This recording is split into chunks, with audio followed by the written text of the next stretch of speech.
Mid-sentence, a girl's foot clips the antique music box on the parlor shelf.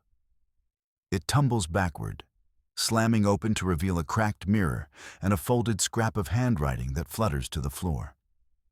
Everyone freezes as that loose scrap drifts toward the hall, hovering inches above the wood, refusing to drop, the spiderweb crack widening with each held breath.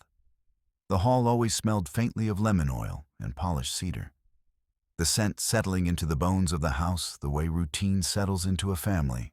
Voices softened, not from fear, but in practiced politeness. The older siblings matching the calm clip of their steps, the mother's hand resting along the banister, her fingers smoothing the scrollwork as she had every afternoon.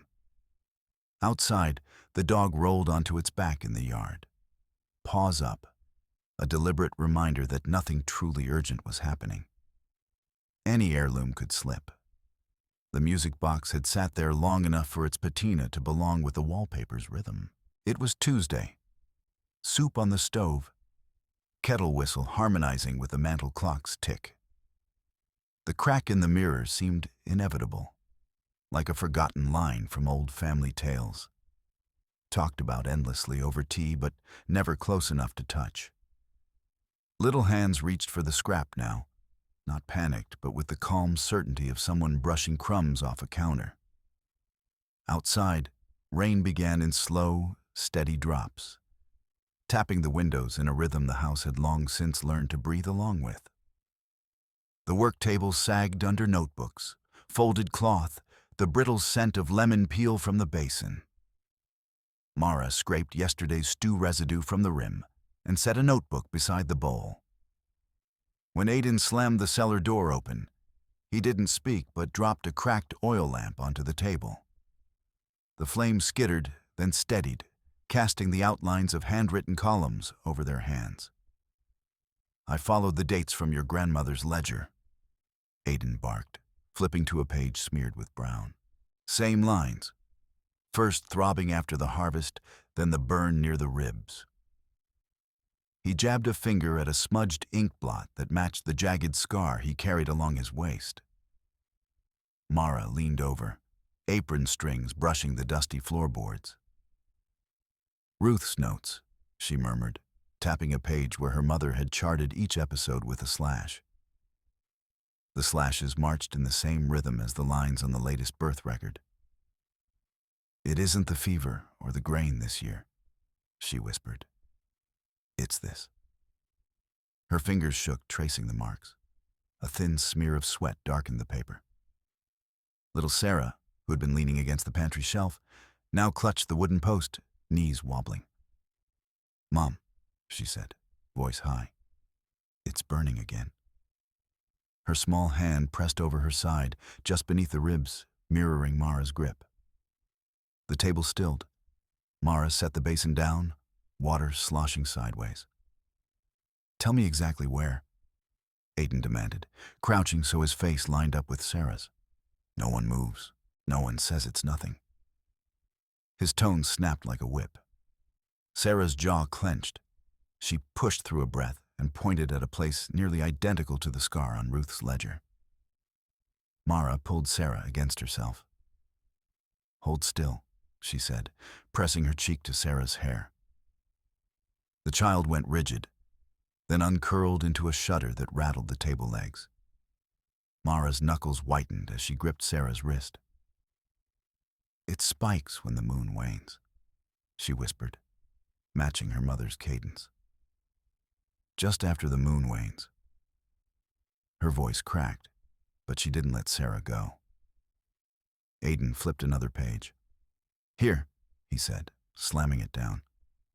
Grandpa Ezekiel wrote his younger sister screamed through the same ache, and the family blamed the fields. He shoved the notebook toward Mara. The lighting flickered, and for a heartbeat, shadows stretched across the carved hands on the table. Sarah's sob burst out, a sharp sound that made them all jump. She pulled away and stumbled toward the cellar wall, fingers scraping stone. "It hurts," she cried.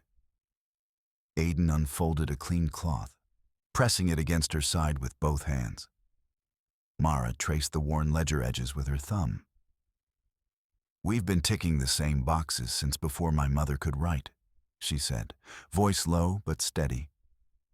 The pain keeps coming back, not because of the harvest, but because it runs through everything we pass on. She met Aiden's eyes, and for a second, the tension in his shoulders eased. Sarah's breathing evened for a moment, and she nodded once, tiny and fierce. It's not just me, she said, louder, eyes bright from tears.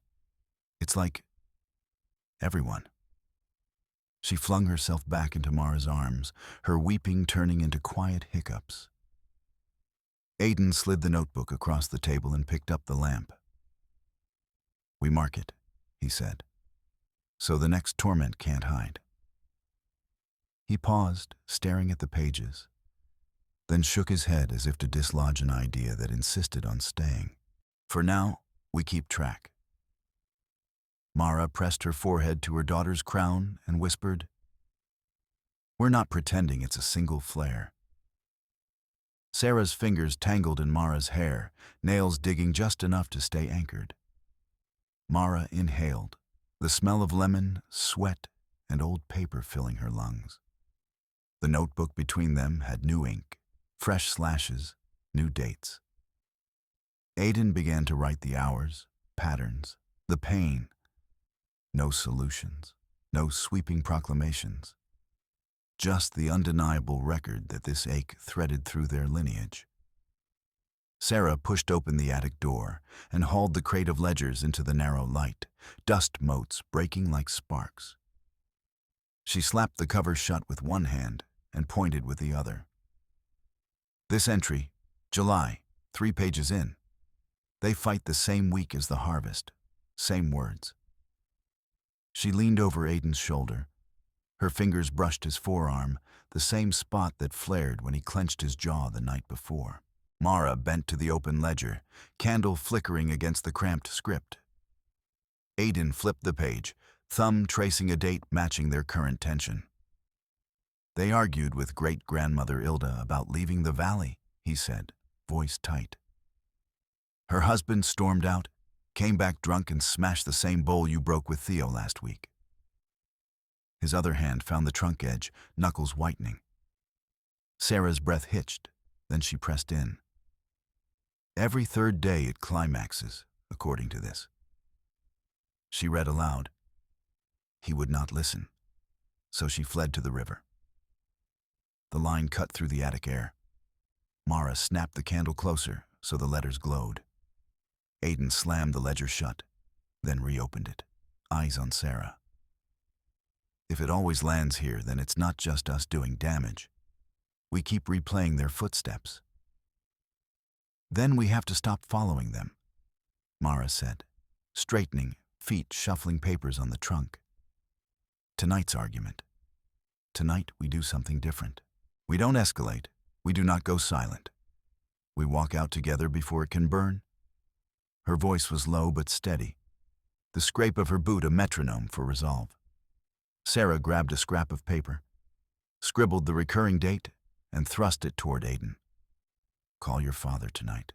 Tell him you're leaving the decision to your partner, she demanded. Right now, you run. Tell him you refuse to be the excuse this time. Her nails bit into the scrap. The muscles along her jaw tightened with certainty. Conflict flared in Aiden's eyes. He sucked air like someone digging for breath underground. He'll say I'm betraying him, he said, but he didn't step back. He'll call me weak, but I'm not going to reroute his anger into you again. He stepped forward and reached for Mara's hand, clasping it even though she had just moved to strike the candle. Mara didn't pull away. Instead, she pressed her palm against the ledger, closed it, and flipped to the back where blank pages waited. We write something new here, she said. Her thumb hovered over the binding, the earlier tremor replaced by purpose. Sarah set the scrap of paper atop the ledger, then took a breath that left her ribs shaking. She didn't look at Aiden, but she nodded. Then no one leaves alone tonight, she murmured. We all walk out or we all stay and talk? but no more repeating the silence that drags us down. Aiden sat backward on the crate. The attic light caught the sweat on his forehead. The tightness behind his sternum eased. Just enough for the moment. He pulled out his phone, thumb hovering over his father's name. Mara rested her head against his shoulder, and Sarah set the candle between them, the flame steady. The ledger lay open to their ancestors' battles, but this time, instead of letting it steer them, they drew a line through the names. "I'll call him," Aiden said finally, voice low but honest. "I'm not coming home tonight. I'm staying with the people who won't hurt each other because of old ghosts." The moment cracked the tension. Sarah exhaled sharply, and Mara's shoulders sagged just a fraction, enough that their next move didn't feel like stepping into a trap, but into an unfamiliar clearing. They packed the ledger back into the crate, but this time Mara tucked a fresh sheet at the front. Blank, waiting. The ledger no longer dictated the rhythm. Tonight's choice echoed away from the old entry. Mara draped a cotton blanket over the back of the chair and set the ledger between them, candlelight skimming the looping names. Sarah fingers the curve of Jonas in the margins, the ink already faded from the nightly entry. "Midnight call." He raised his voice. Jana folded into the couch and stopped speaking. She reads aloud, then taps the page where Aiden's own handwriting swirls the same night. "We go quiet at the same breath mark," she says, knuckles tightening on the paper. Aiden backs into the corner of the sofa, a thin line of sweat tracing down his neck. He keeps his jaw and shoulders loose, but Mara squeezes his wrist once. Hard enough to say, "I'm here." He shifts forward, flips the page, and a new jag of ink slices across the ledger. "Tonight," I answer without the anger. He sets the pen back, slides a sticky note beside it with 3 sharp words. "Steady, listen, stay." His hand hovers over the pen and then, instead of jerking it away, he taps the table rhythmically, the motion like drumming out the old cadence. The phone on the coffee table buzzes, the display throwing Jonas's name in bright white. Mara lets go of Aiden's wrist and holds the receiver, stilling the tremor in her own breathing. "Answer," she whispers, a quiet command that doubles as a tether. Aiden lifts the phone, Jonas's rasp heard before hello. "Aiden," Jonas says, "you're letting Sarah lead the kids away." The volume spikes, the room contracting. Sarah slides from the rug and crouches before Aiden, eyes locked on his face. "Breathe out," she says, the words landing steady. Aiden inhales slowly, the way Mara once taught him to fill a drum's belly. Jonas keeps coming, his pace matching the ledger's entry. Accusation, comparison, threat. "You know how quick you were to slam doors when I called you selfish," Jonas says. "Don't start that up again." Aiden's knuckles go white. His mouth opens, then clamps shut. He lets the silence stretch longer than the usual burst and says, "I'm not the same night. We're not repeating it." Jonas snarls, tries to shove guilt into the pause, but Aiden keeps hearing the rhythm of the old record and refuses to cue the chorus. "Maybe we talk tomorrow," he adds, and hangs up before Jonas can lace another jab in. His hands shake, but they stay in his lap, unmoving. The room exhales in a messy breath. Mara collects the phone and sets it face down, then drapes her arm around Aiden's shoulders without a big gesture, just a firm resting weight. Sarah slides forward, lays her head on his knee, smoothing the blanket in slow, deliberate strokes. Aiden leans down, pressing his forehead to hers, the ledger forgotten between them. "Tonight, when the name Jonas came up, you didn't tighten," Mara says, tapping the sticky note on the ledger. Aiden nods once. "Tonight, we stayed connected. Sarah whispers, curling her fingers around Mara's. Aiden reaches for the pen and writes a new line. When Jonas calls, we breathe together. He presses the candle flame with his thumb until wax pools and drips, then smiles, a small crack of light. The ledger closes with a soft thud, the binding creaking, left on the table with the new entry sealed in wax. Light from the street slants through the window. Sarah stands, flips the shade halfway down, and says, "Tomorrow we call the group. We'll share what changed." Mara nods, stretches, and stands. Aiden drags the blanket over his shoulders and sits back, the room still humming with the tension that just broke. They stay where they are, arms tangled, looking at the door as if it might swing open again, but this time expecting nothing but their own breath. Aiden drags the low coffee table closer to the sofa, clearing space for the tablet and the ledger. The screen flashes a paused clip from Dr. Chen's group. Patterns don't vanish. You redirect the rush. Mara lifts a notebook with the new framework. 3 R's. Recognize the generational echo, respond with steady breath, reinforce the boundary with the ledger. She places index cards in front of each of them. Sarah has the ancestor entry open, a date matching the current week, and she taps the repeating phrase with her pen.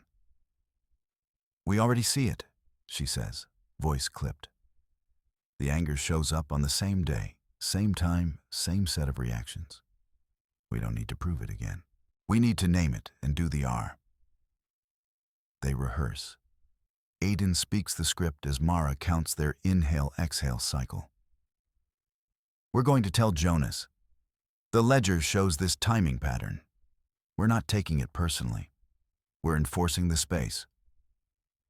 Sarah nods and pulls the bell from the shelf. The bell Dr. Chen recommended for grounding. No one answers the call unless the bell rings first. If it doesn't, we breathe twice, noted. Keep the line closed. Jonas's contact lights up on the tablet. They leave it unanswered.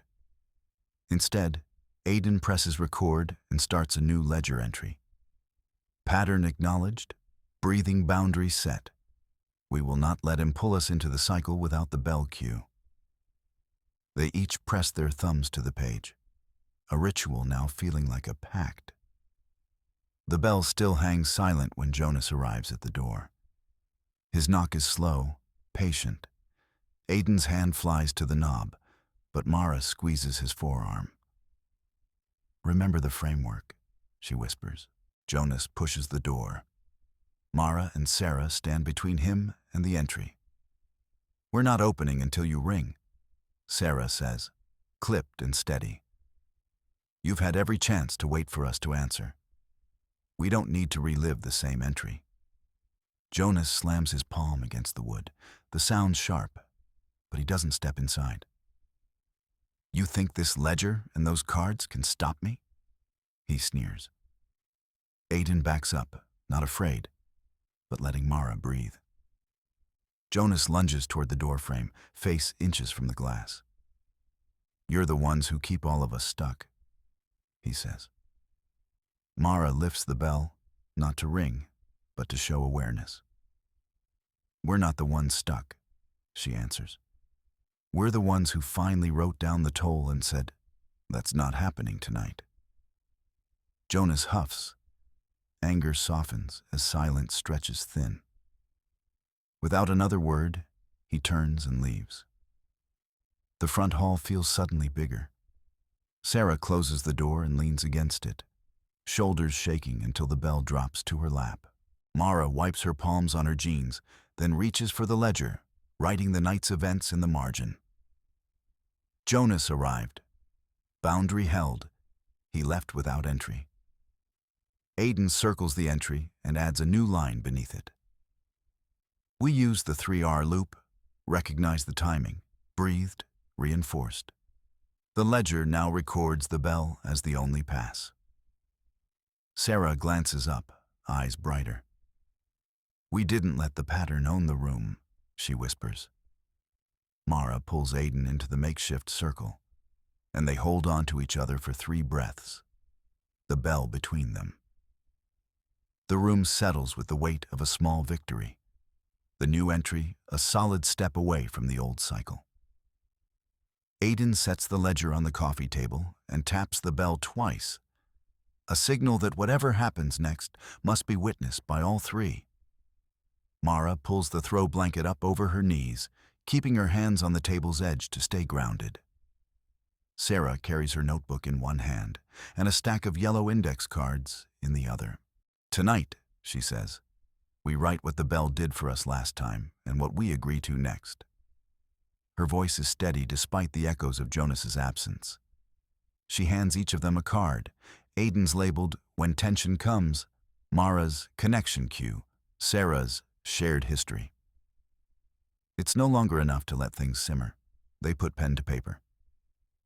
The light shifts, Aiden's phone buzzes on the rug. A message from Jonas, short and controlled. "Need to talk. Tonight?" Aiden swallows, thumb hovering over reply. Mara slides forward and places her palm over the phone, stopping him. "Remember the bell," she whispers. "We promised. Wait until we're in the ring." Sarah leans in, her fingers brushing Mara's, and says, "We breathe the whole time he's on the line. No old echo runs." Aiden lowers his hand and hits the bell once. A slow, deliberate ring vibrating through the room. The sound marks a new boundary. They won't respond to Jonas until the bell has been acknowledged, and when they do, it will only be together, breathing and naming what's happening. Pressure builds in Aiden's jaw, then eases as he exhales with Mara and Sarah, each exhale sinking in a small, shaky rhythm. Mara takes her card and speaks aloud. "We'll call back at 8. We answer together, and we all agree on what we say. If he tries to pull me into old fear, I'll say, 'I'm still here with my sister and partner.'" Aiden adds, "If the voice shifts to blame, we pause the call and ring the bell again. We don't keep covering for the old script." Sarah writes the new rule in the ledger. Bell, breathe, speak as one. Then she flips the page and reads entries from their ancestors, loud enough so Jonas's voice can't carry the same single narrative again. The ledger crackles as pages turn, its family history no longer background noise. Context they respect and respond to together. They test the bell ritual before the call. Aiden stands, steps to the front window, peeking out. Jonas is nowhere in sight. He closes the curtain and takes a deep breath with Mara and Sarah, exhaling into his own palms instead of into anger. "This is our new lighting," he says, the words landing like a soft weight being set down. The bell rings again, not because someone's knocking, but because they choose to rest in this new rhythm, to remind themselves they can echo support instead of inherited harm. The tension dissolves on the inhale, and the room becomes a small, contained space of shared intent. When they finally pick up Jonas's call, it is with the bell between them, the ledger open at the latest entry, each naming the moment without reverting to what used to hurt them. Aiden unclamps the box of colored markers, while Mara arranges folding chairs into a wide circle. The community room smells of coffee and lemon cleaner. Sarah sets the brass bell on the low table and taps it twice to wake the room. The sound steady, not urgent. "First time anyone actually shows up?" murmurs Mara, fingers smoothing the ledger's ragged edges. She slides it toward the center so the new entry from last night is visible. A neighbor named Kiana steps through the doorway, clutching her toddler's hand. Her eyes dart between the bell and ledger as if the objects might bite. "We're doing the bell thing," Sarah says, her voice bright. "Ring, breathe, speak as one." She lets Kiana hold the bell, the toddler leaning in, fingers curling around the rim. "You're here first," Sarah tells her. "Lead us." Kiana's lips press thin. Then she nods and gives the bell a gentle ring. The sound blooms softer than before, and Mara exhales. Kiana takes the first breath with them. Aiden counts 3, Mara 3, Sarah 3, and the toddler copies the rhythm. The door creaks while Jonas texts again. The phone on Aiden's couch vibrates once, twice. I'll tell my sister. She'll bring the cousins. Aiden hears the bell from the hallway. Jonas, standing outside now. The group hears his footsteps pause as the circle stays present. Mara lifts the bell and lets it ring once more, louder, the sound filling the room. Jonas's footfalls fade. Kiana scoops her toddler into her lap. The child pats the bell like a drum. They'll live different, she says, not asking. Her hand finds Mara's wrist. The group leans back into the circle, breathing through the speed, still tickling their chests. Sarah writes a note. Teach the kids the bell song, and pins it to a cork board labeled Future Notes. Aiden threads the bell's leather strap around his wrist, a visible tether between them and the door. They look at the ledger, then each other, and a new plan forms. Invite another family next week, bring the bell to the park, keep teaching the bell song. Kiana stands, toddler on her hip. I'll be back Wednesday, she says. We'll ring it together. My niece needs to see the door stay closed. She lifts the bell once more, softer now, and the sound lands as a promise. The bell rests in the middle of the circle while they exhale, shared breath releasing the tightness of the last few hours. In the hallway, a neighbor's laughter drifts through the crack in the door. The circle closes around the hope of that sound turning into a chorus. The bell tolls soft and sure, a low permission settling over the porch like dawn light. Mara's hand squeezes Sarah's. Sarah's other hand rests on the ledger now draped with a ribbon, its pages humming with new lines. Aiden stands, eyes on the door, breath falling in rhythm with theirs, never once reaching for the handle.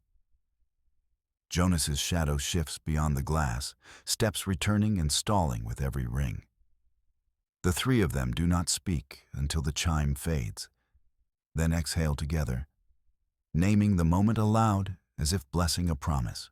Kiana's toddler clutches Mara's arm, giggling when the bell rings, and the little girl presses her forehead to the ledger as if feeling the pulse of those words.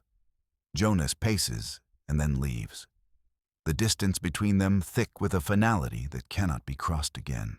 Outside, the night hums with new voices, their own breathing, distant neighbors echoing the bell, moving outward, steady, impossible to unravel.